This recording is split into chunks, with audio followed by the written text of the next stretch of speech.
morning, Corey. It's Tuesday. Tuesday. Welcome, everyone. Thank you for joining us at our first ever virtual Recipe for Hope breakfast. I'm Corey Walters, the Executive Director of the Issaquah Food and Clothing Bank, and I would love to introduce our amazing board member, Renee Zimmerman. Thank you so much, Corey, and good morning, everyone. It is such a pleasure to be with you here today. I have been serving on the board of the Issaquah Food and Clothing Bank for about 2.5 years now, and it has been incredible to see how our community always rises up to the occasion to support our neighbors in need. Now, before we get started, I want to let you know that we do have an online tech support standing by to help you. So if you have any technical issues, because this is a new platform for many of you, please just feel free to send a message in the general chat, which you can find on the right-hand side of your screen. Hey, I think we should practice using the chat, Renee. And so I have I'm showing up this morning with a fun idea. How about everybody takes just a second to put something into the chat, and how about everybody puts what their favorite guilty pleasure food has been during the stay-at-home order. And go ahead, audience, type that into the chat right now. And I'll get started by saying my favorite guilty pleasure food has been Trader Joe mango bars. I know, because they're yummy, but more importantly, because I can eat 4 or 5 of them and not feel so guilty because they're really small. How about you, Renee? What's been your favorite guilty pleasure food? Well, Corey, I would have to say, and I have to say this is kind of a weird pairing, but I would have to say coffee ice cream and cheesy macaroni and cheese, because they are comfort foods, right? They're so delicious. In fact, Corey, if you don't mind pausing here for a minute, I'm going to take a look in the chat to see what other folks are saying. Oh my goodness, Ken says butter. Yum. And then we've got Teresa who says popcorn. Well, those two are together, so I'm hoping Ken likes butter on his popcorn. Oh, you know what? That's right. I didn't even think about that. He better like that butter on popcorn. And then William says spaghetti. Oh my gosh, a man after my heart, because spaghetti is pasta. Gotta love it. Corey, this is really fun. Thank you for bringing up that idea. We all have something in common. Yeah, we do. Not only do we find commonality in some of our favorite foods, we all have compassion to making sure people who are struggling have enough food in their homes. So I would love to thank everyone for being here today and being willing to learn more about how they can help our food bank and our community. In the next half hour, we're going to share some videos that highlight the work that is being done. We're also going to hear Rachel's story on how our resources have benefited her and her family. Yeah. So, go ahead. I was just going to say, I'm super excited. We're going to also introduce some local experts and community leaders who are going to share the short-term and long-term impacts of the pandemic and talk a little bit about how we can all work together to be a more resilient community. Yeah, Corey, and really to get us started, I say, why don't we go ahead and bring up our Compassion in Action video? And folks, to make it full screen, all you need to do is just click the 4 corners at the top right-hand side of your video window. Enjoy.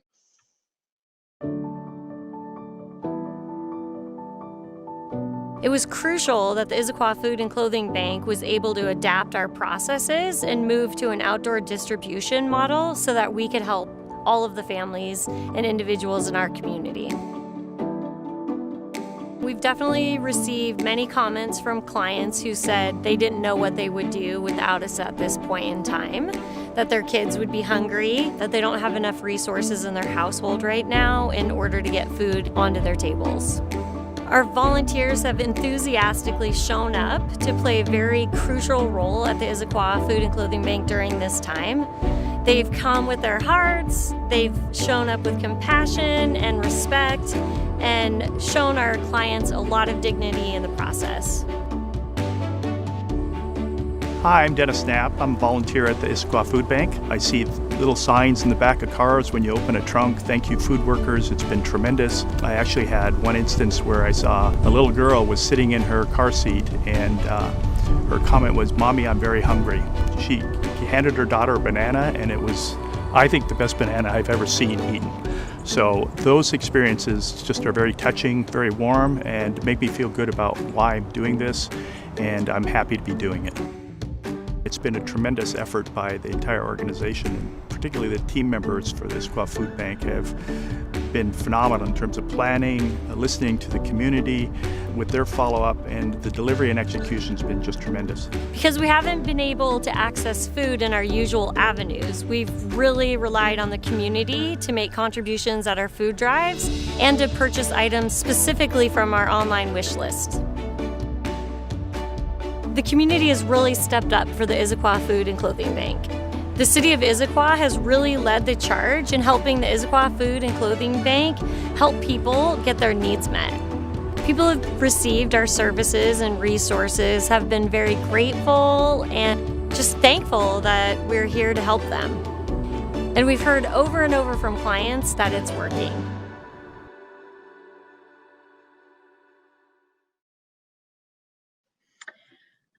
The community support has been so incredible. I hope that our short video snippets have given you an idea of how this community has really shown up and has made our work be so much more effective. I want to take a minute and welcome Bonnie DeCaro Monahan, our development director. Hi, Bonnie. Hi. Welcome, everyone. Thank you so much for taking the time to join us this morning. It really is impossible to adequately express how vital it's been to receive the community response that we have. We truly could not do this without all of you. In early March, we had to temporarily put a hold on all of our operations to allow our staff to completely flip our operations model in order to keep serving people safely. As soon as word got out, we had people reaching out to ask how they could help. The support has been amazing and very, very encouraging for our work. We spent a full week strategizing and preparing our new operation plan during this emergency crisis, and we reopened with a drive-up, no-contact distribution model. You kind of got to see a little bit of that in the video. Safety restrictions have prohibited us from receiving about 130,000 pounds of food per month. And that's food we would typically get from our grocery rescue program, which is what we pick up at the grocery stores almost every day. Fortunately, donors like you have been helping to fill the gap by ordering food online and having it shipped directly to us, or by donating financially to cover the cost of purchasing food. So you know, in April, we purchased $34,000 more in food and supplies than we would typically do in a month. Yes, and we have all of you to thank for that. The fact that we were able to have that added spending and still continue to serve people.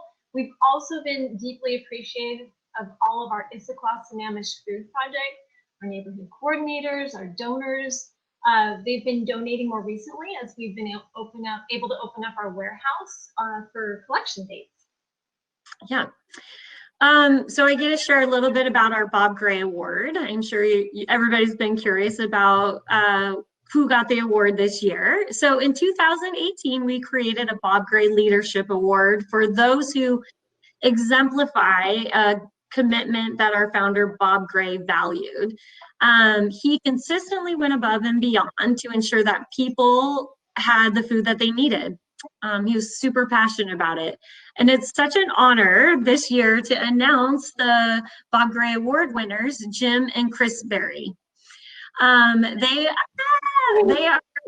are the founders, leaders, and directors of our Issaquah Sammamish Food Project. They show up over and over again for our community. So let's give them a virtual clap or a fun note in the chat. Yay! Yes, Jim and Chris have been instrumental in helping to expand our donor base. And as you can imagine, donor support is more crucial than ever. food insecurity numbers continue to rise as a result of the loss of income and other outcomes from the pandemic. Two of our amazing donors, Eric and Heather Tuaninga, who've been financially supporting the food bank for at least 7 years, put time into creating a really sweet message that they wanted to share with us today on behalf of all of our staff and volunteers. So we'll play that now, but remember, all you have to do is click on the four corners in the upper right-hand corner of the video window to make it full screen. Let's play it now.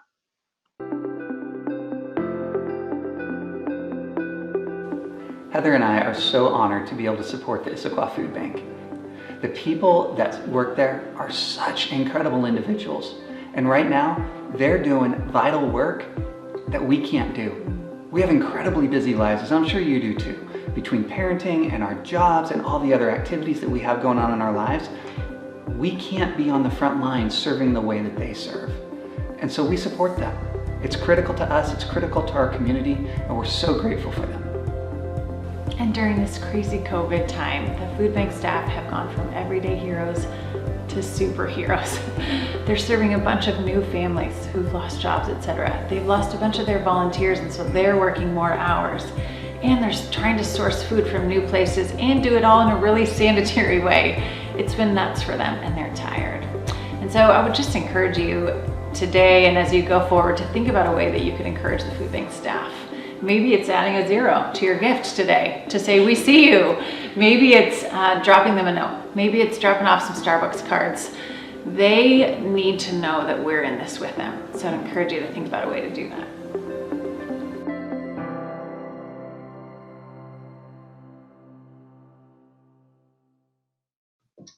Thank you, Eric and Heather.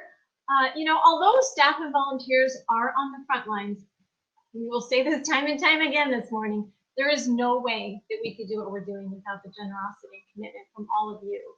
Our immediate pandemic response and our ability to maintain ongoing accessibility to vital resources over the long haul is in direct correlation to our compassionate community, understanding and responding to the need. Absolutely, Bonnie. I love that message.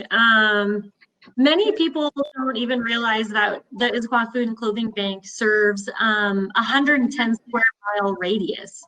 Many of our East Side neighbors have been seriously affected by the pandemic.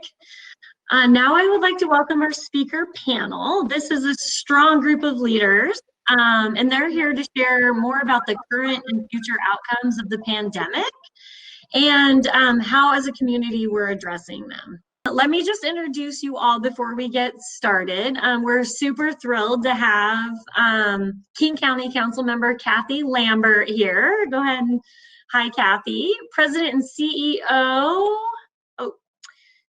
Linda Nijant is not logged on yet, so we'll introduce her in a second. City of Issaquah Mayor Mary Lou Pauley. Hi, Mary Lou. Oh, there's Linda. Welcome, Linda. President and CEO of Food Lifeline, Linda Nijant. And City of Sammamish Mayor Karen Moran. Hi, Karen. Thank you all so much for joining us today. I personally feel so fortunate to work side by side by these local experts and civic leaders.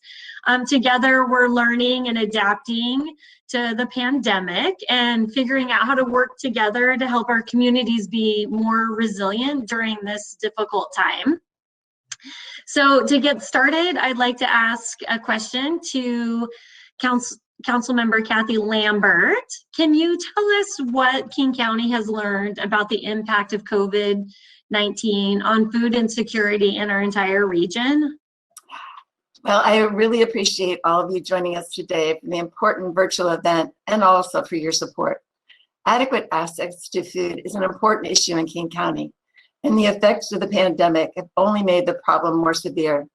As unemployment rates rose sharply in the spring, so did the food insecurity rate. Food insecurity is defined as a lack of consistent access to enough food for an active, healthy life. Last month, King County released a food insecurity briefing report that goes into great detail on this problem. And I'd like to share with you some of the details from that report. There is an 18% increase in King County households that are enrolled in the basic food program from January to June. Between those months, unemployment in King 2.7% to 9.2%. That is a huge increase. And yet, for every 1% increase in the unemployment rate, there's about a 0.5% increase in the food insecurity rate. In June, 9% of adults reported that their households did not have enough food during the last 7 days. For adults in households with children, food insecurity reached a peak of 13% in June. Of the households that didn't have enough food to eat, 30% reported children were also not eating enough because they couldn't afford the food. Thankfully, since the onset of the pandemic, funding and support for food assistance has come in from all levels of government, and thankfully again, countless nonprofits. With the closure of school buildings, and government and community-based organizations quickly went to work to ensure that students who were receiving free or reduced cost meals still had enough food to eat. Locally, the Public Health Department has put together an online map of free emergency food resources. As of early August, this map showed 224 different locations, and that map's been viewed over 20,000 times since late March. Additionally, this summer, the King County Council approved $4.8 million in funding to support food security assistance programs. The full King County Food Insecurity Report will be sent to all registered participants. While much has been done to tackle the issue of food access during the pandemic, a great deal of work still remains. The work you are doing and supporting is and will make a tremendous impact. Thank you.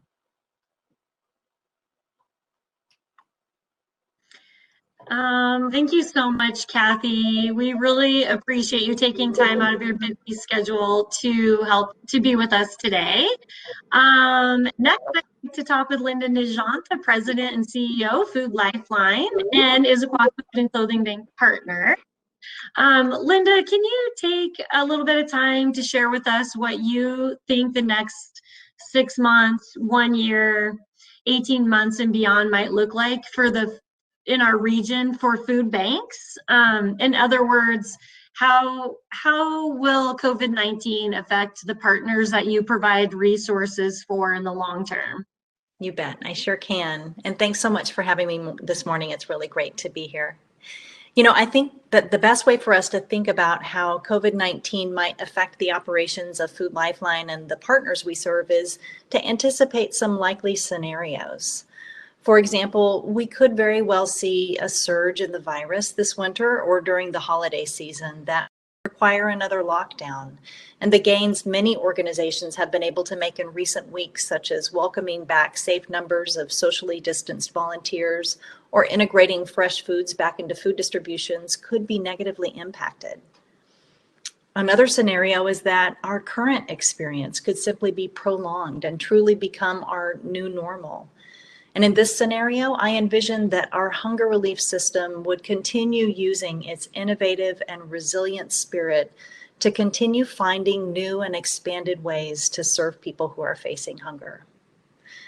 Optimistically, a third scenario could be that the new year would bring a vaccine and the promise of a return to more normalcy in 2021.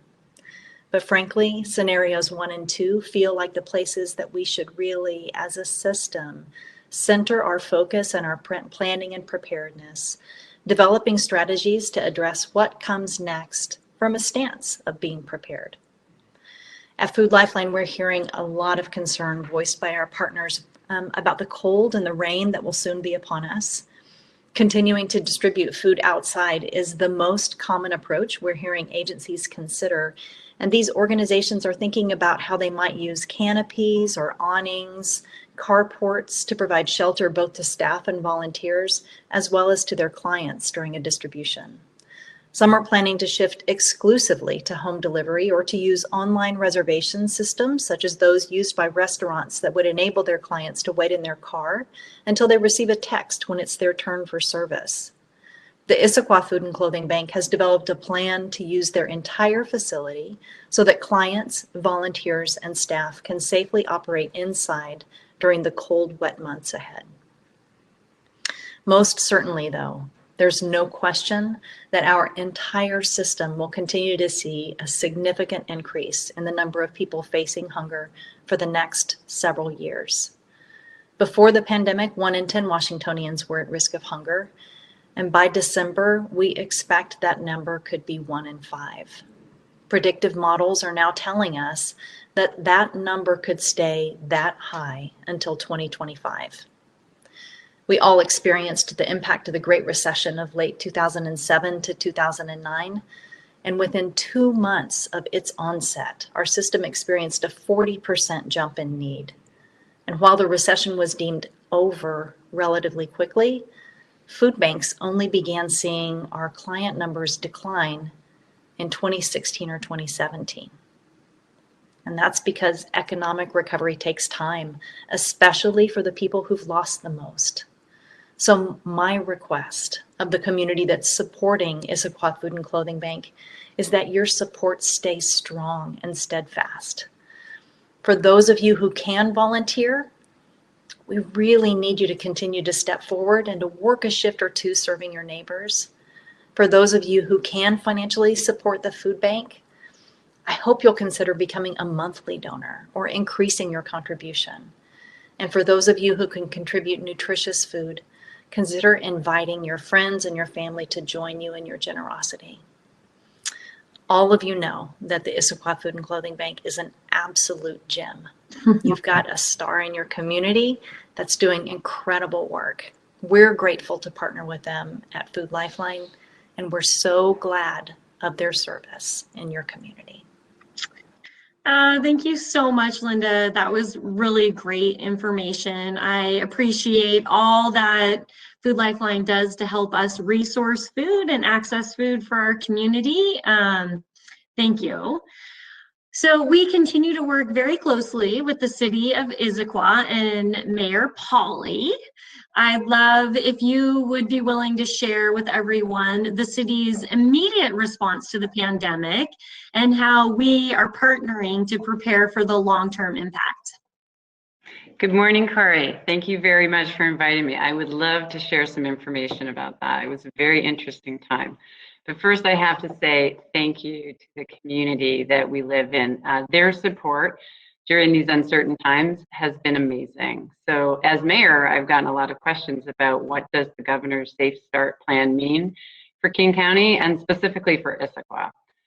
So we do not have a health department ourselves in the city. We look to the state and King County to set those safety standards based on the data they have, the health expertise, and the science. And they set those standards for our entire region.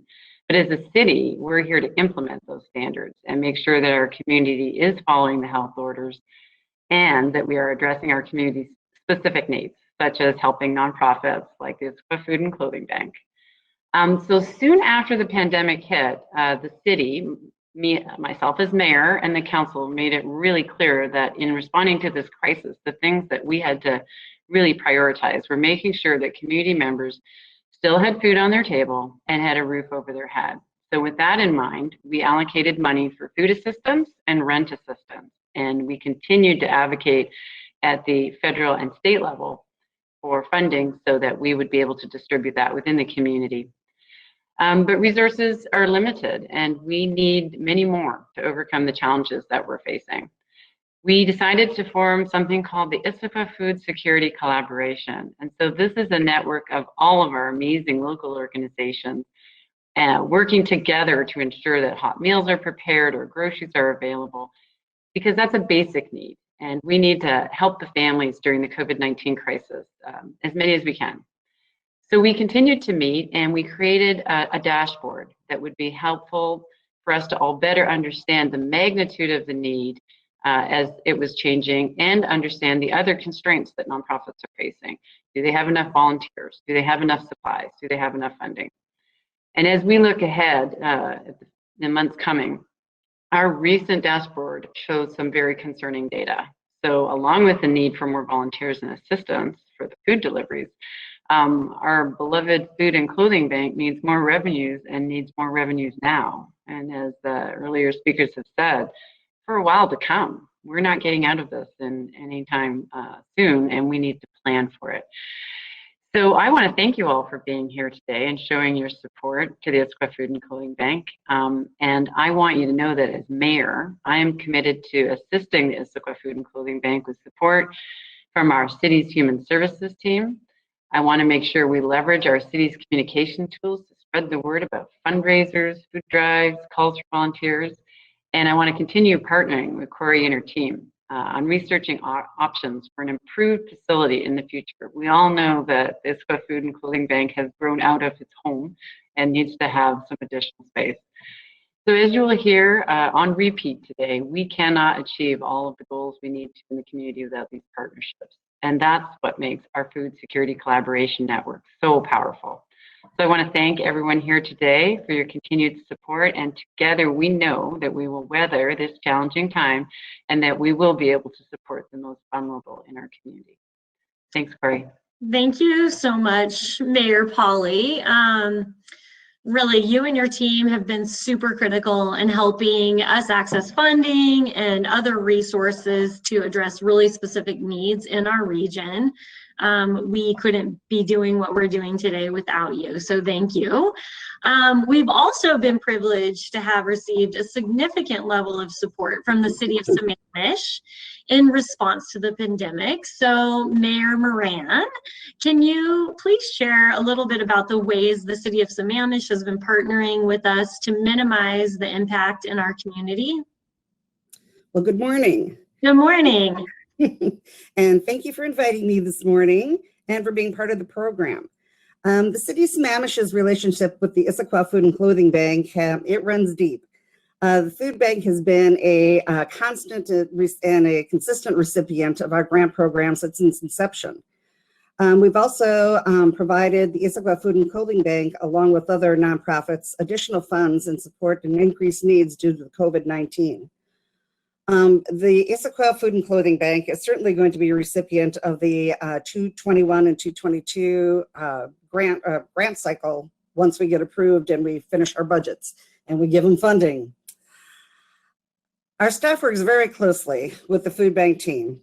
Together with HopeLink, we are an organized community, and we organized a food drive on August 22nd.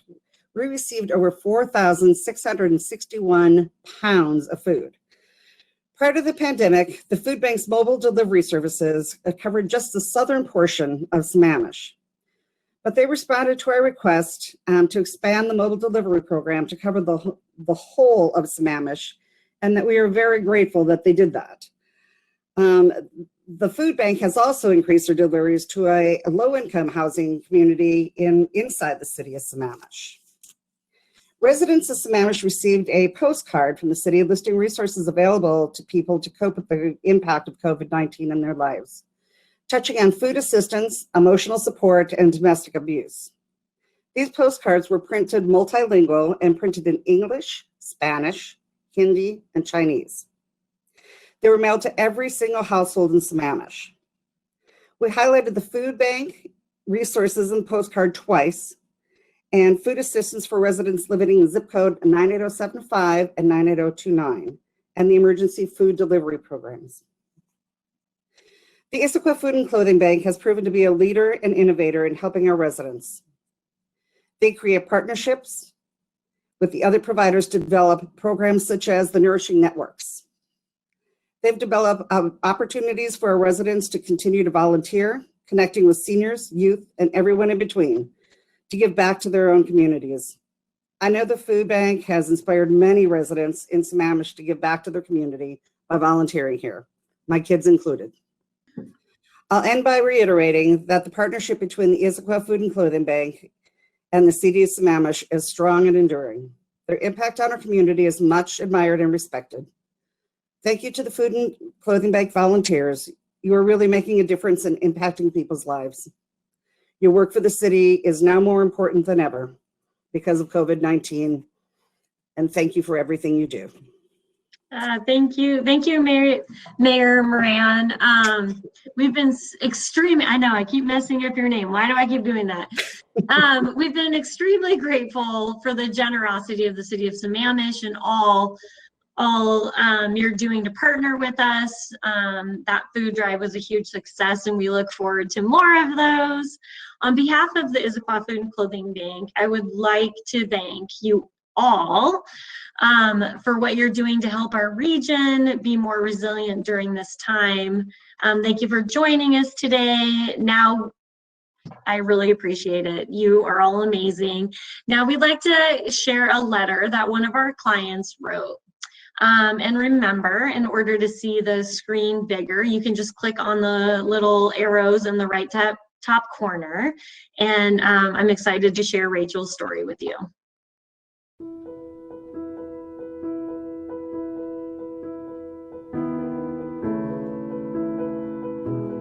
Hello, Issaquah Food and Clothing Bank volunteers and supporters. We are a family of 4. My husband is a high school math teacher, and I am a part-time nurse educator and a mom. We have 2 children, Esther, age 8, and Daniel, age 5, as well as a sweet rescue dog named Stella. I worked as a nurse for public health for 18 years until they closed the clinic where I was working due to budget cuts. At that time, we were adopting our youngest child. When Daniel was born, both of our children had a lot of needs, and it was important for me to be home with them. I also taught nursing part-time at the college level. Adopting 2 children created a huge financial strain, and our family also had medical bills that set us behind financially. My husband is originally from Haiti, and when he came to the United States, his college degrees did not transfer, so he had to start all over. He had to repeat his bachelor's and then get his teaching certificate and other degrees so he could teach in the United States. It took many years of him working a minimum wage job and paying college tuition for him to finish. He is now a newer public school math teacher, and even combined with my part-time income, we do not currently make enough for our family to make a living in this area. Due to all of these circumstances combined, including the high cost of living, we found ourselves on a limited income, and we were barely able to make ends meet each month. We could either pay our bills or buy food, but could not do both. I searched extensively for a food bank. Each time I looked, I was in the wrong service area, or they only provided a small amount of food once a month. It was not enough to meet our needs. Then one day, I came across information about the Issaquah Food and Clothing Bank website. From the first time I went there, I was so impressed with the dedicated staff and volunteers. They were kind, well-organized, and thoughtful, and provided a shopping experience that made us feel valued and respected. Some of our family members have food allergies, and the amazing selection offered was able to meet much of our food needs, including allergy-sensitive foods every week. Due to COVID-19, I lost one of my jobs, so finances became tighter. Fortunately, with the food from the food bank, our needs were met during this challenging time. I have also picked up food and clothes weekly for another family who is going through hard times. They have 11 family members living in the household, and both of the adults lost their jobs. The food for the family members and the pets that I bring to them each week is literally life-sustaining. The children are so excited when I bring the fruit, vegetables, meat, bread, snacks, and other items home for them. Our family has benefited tremendously through the Issaquah Food and Clothing Bank. It has enabled us to work in much-needed fields as educators in math and nursing to prepare the next generations. It has also allowed us to not have to work multiple jobs so that we can meet our children's needs. It has made it possible for us to make ends meet when otherwise they would have not. Life can be hard and overwhelming at times. Thank you so much for giving and making the Issaquah Food and Clothing Bank a place of excellence that provides much needed food and supplies for families in need. This is only a season for us. It will not always be this difficult. The staff and volunteers at the food bank have brought much needed hope and kindness to our lives. As our children grow older, we would like to volunteer as a family to support the food bank. We have been helped so much by this organization. It has allowed us to realize how important it is to support the Issaquah Food and Clothing Bank and other organizations like it that provide much needed resources to families in need.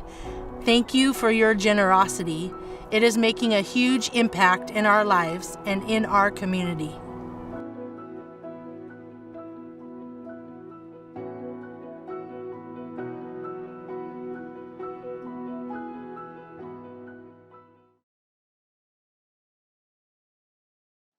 Wow, what a beautiful letter, especially when she shared about not being able to eat, having to choose whether to pay her bills or buying food, but not being able to do both.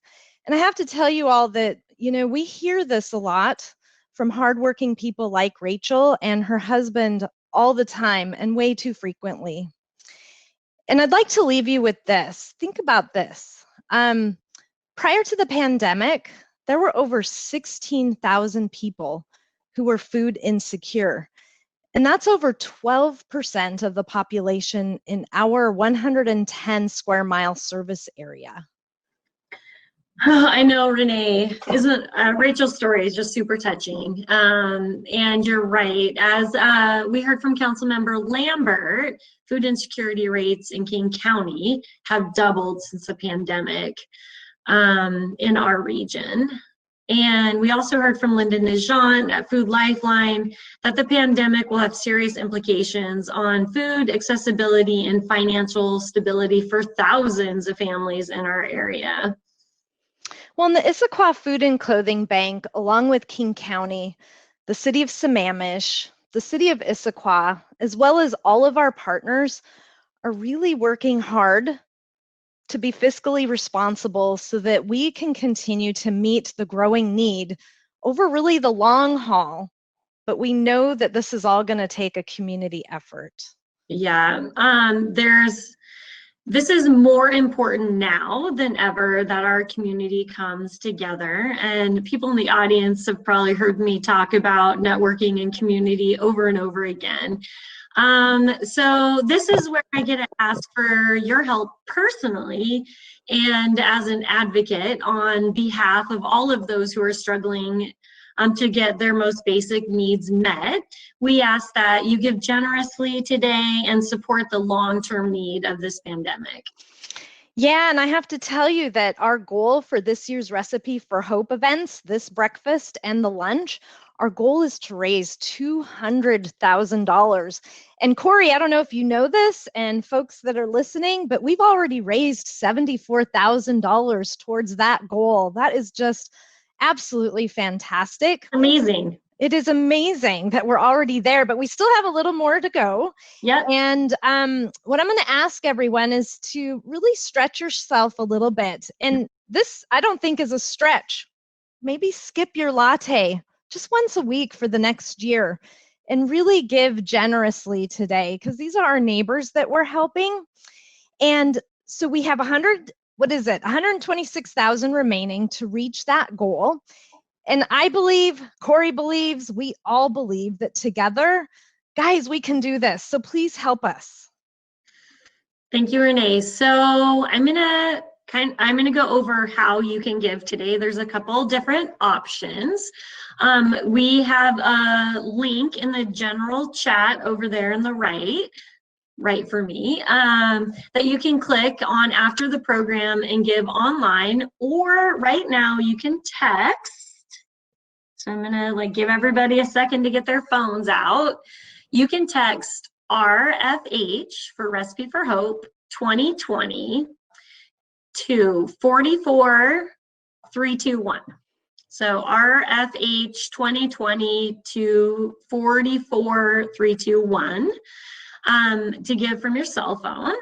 You can also give a one-time gift, or feel free to set up a monthly contribution online.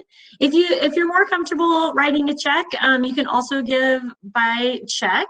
So just visit our website at www.issaquahfoodbank.org, and you can find a pledge form on there. If you do that today, we can more quickly count your donation toward our fundraising goal. Let's see, that's all I've got, Renee. That's all people can give today. I hope so. And I want to just thank you all for putting your compassion into action by giving generously to this effort. And I have to say that it was really inspiring to see those videos, most especially how our community has responded in such a powerful way already. We always do this. We always step up to the plate. And really to hear Rachel's story in her letter, that was really amazing. And just what a beautiful family, don't you think, Corey? They are super beautiful, and I actually know them, and they really are as beautiful as they were on screen today. They're really special. So what I really appreciate is that Rachel and her family shared their story. That's not easy to do. And I also today enjoyed having our speaker panel and experts share about the long-term impacts of the pandemic and how we are all preparing. I hope that our audience feels a sense of security knowing that our community leaders and nonprofits are working together right now, because this truly is a community effort. And I'm very confident with our audience's participation that together we can all be more resilient. Absolutely, Corey. And there is so much power in that type of partnership. And I want to encourage everyone, just share what you've learned today with your sphere of influence to help us expand our support base. I want to thank you for being here today and for your support. And that's it for our presentation. What I would like to invite all of you to stick around at your virtual table. The online platform is supposed to just remain open till 9, but I'm wondering if we can push that to 9:15. All of the admin people out there who have control of that. You can stay where you're at, or you can just click on any open seat at any table you'd like, and you can chat with a variety of people on this form. So again, thank you everyone. I truly appreciate your participation this morning, and I hope that you have a wonderful rest of your day.